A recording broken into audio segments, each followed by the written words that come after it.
you come to realize that there are no accidents in this universe. Everything that takes place have the pieces moved around by something bigger than all of us. And so it was called the I Am Discourses. And I quote from the I Am Discourses. The first expression of every individual everywhere in the universe, either in spoken word, silent thought, or feeling, is I am. Recognizing its own conquering divinity.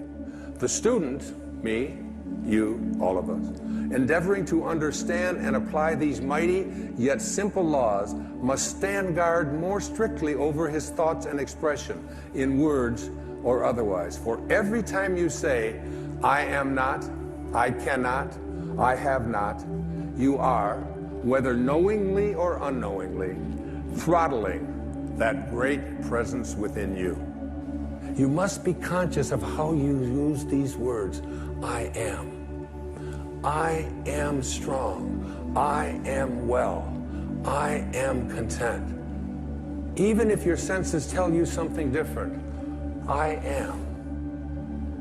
And as we move now into the meat of this program, you'll see that putting the words I am in front of something into your mind and imagination is a very powerful way to attract into your life, recognizing your own divinity. Particularly the work of Neville and the work of U.S. Anderson and the I Am Discourses. I came up with, in putting that all together, what I call 5 wishes fulfilled foundations for being able to attract into your world and become the kind of person that you expect yourself to be. Remember what I said about the quote on the wall of the swimming pool. If you want to accomplish anything, which means to become an extraordinary level of consciousness person, you must first expect it of yourself. You must see yourself and be unafraid to say to yourself, I am connected at all times to my source, to the divine mind, to the Tao, to God, to that which is the creator of all. I am a part of it. And the first of these 5 foundations I call imagination. Imagination. Many of our greatest thinkers have spoken about the power of imagination. William Blake said that what is now proved was once only imagined.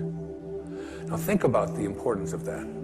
If you want to have something show up in your life, the kind of person you would like to become, manifest something new into your life, something powerful, whatever it might be, you obviously must first be able to imagine it. Your imagination. This is yours and yours alone. You can place anything into your imagination that you want to place there, independent of what anybody else says about it, independent of what your senses tell you, independent of all the evidence that may be to the contrary. You can place into your imagination an I am that represents what you would like to attract into your life and make it come into fruition. Einstein's most famous quote, one of his most famous observations, he said, imagination is more important than knowledge. Knowledge is limited.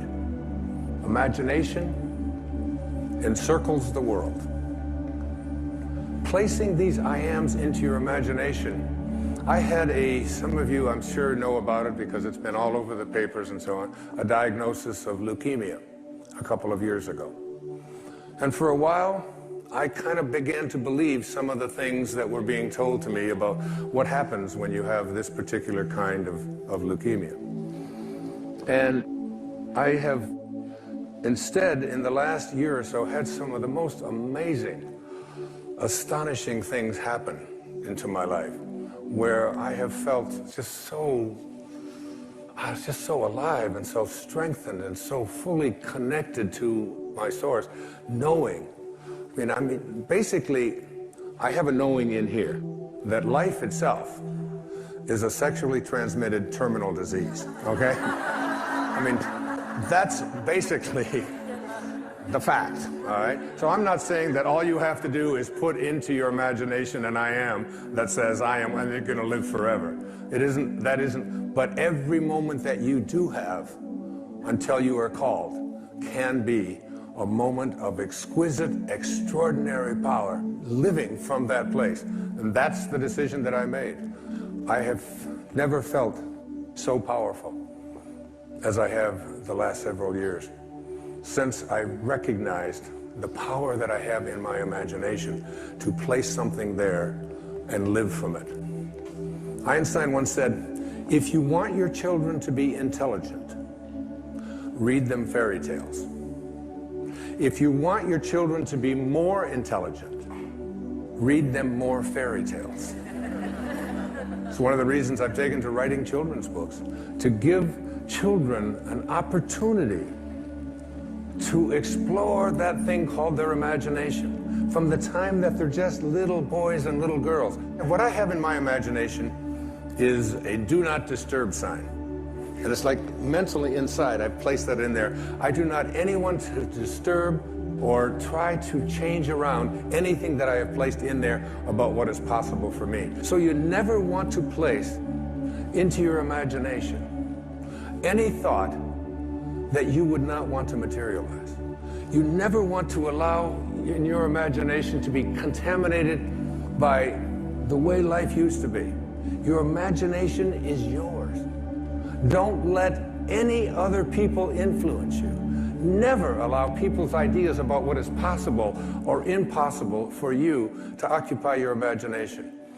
I've called it, throughout my life, I've called it being a scurvy elephant. When I was in the 3rd grade, I was living at a foster home out in Mount Clemens, Michigan, and I came home from school and I talked to Mrs. Scarf and I said, Mrs. Scarf, what's a scurvy elephant? And she said, where did you hear that? And I said, I don't know, Mrs. Poole, my 3rd grade teacher, was talking to the principal, Mrs. Smith, and she said Wayne Dyer was in his classroom and called me a scurvy elephant. So she got on the phone and she called up and the principal said, oh, that's Wayne. He gets everything mixed up. She didn't say that he was a scurvy elephant in her classroom. She said that he was a disturbing element in her classroom. A disturbing element is someone who has in their imagination the possibility that they can do anything, that all things are possible. Again, it's one of those great lines from the New Testament. With God, all things are possible. Now you tell me, what does that leave out? What does all things are possible leave out? That doesn't leave out the possibility that we can defy gravity, that we can soar, that we can heal ourselves, that we can create magnificent prosperity in our life, that we can change the world. I said at one of the breaks here to the audience here tonight, I really believe that if this message gets out there into the world, we can shift the consciousness of this planet. If enough of us begin to believe, we're placing into our imagination a world that we want to live in, that has no limitations, and that is based on living from a place of love and kindness and God consciousness and spiritual awareness, divine mind at work. I believe it's possible.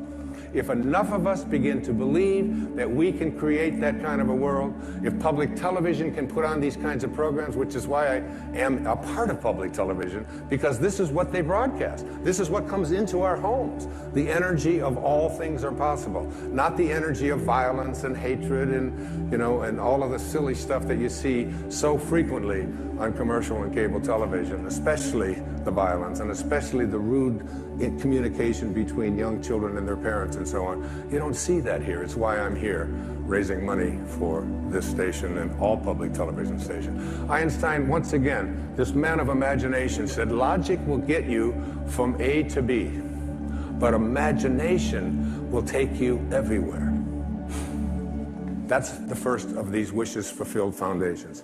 The second foundation is very significant and very important. I call it living from the end. This is one of the harder ones for people to get, but I'd like you to go again to the New Testament. Look at Romans 4:17. In the presence of him whom he believed God, who gives life to the dead and calls those things which do not exist as though they did. And calls those things which do not exist as though they did. Those are very important, significant words. You have to be able to call the things which you have not seen yet materialize and manifest into your physical world. You have to be able to say to yourself, I call those things that I would like to become as if they already do. And you place into your imagination fearlessly the I ams which you would like to create for yourself. And when it's time for me to write another book, I don't even know what it's going to be. I just know that it starts germinating inside me. And it's like a calling, it's like a passion. And I'm over there at my writing space. And before I do, I come up with the title. And before I even write one word, I did it with this book, Wishes Fulfilled. I take a jacket, this isn't even my book. And I take this jacket and I ask the art department at Hay House if they will please design a book with this title. And I put it around another book, which I have done, and I set it on my writing space next to Ralph Waldo Emerson and Jesus Christ picture and Paramahansa Yogananda and my children and the people that I love deeply and profoundly in my life. And I look at it with 3 white candles that I light every single time I sit over there. And I look at that jacket. And it's as if I call those things. The book does not exist. I call it as if it did. When my leukemia diagnosis came in, the information that was sent to me continuously was, it's incurable. This is something that you can't change. And I would say to my children who would send me this, I would say, I'd really appreciate it if you didn't send me that kind of stuff.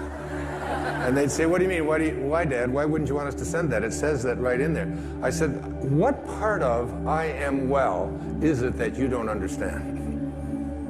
Because I have placed that into my imagination. I have a wonderful quote by the man I've cited before.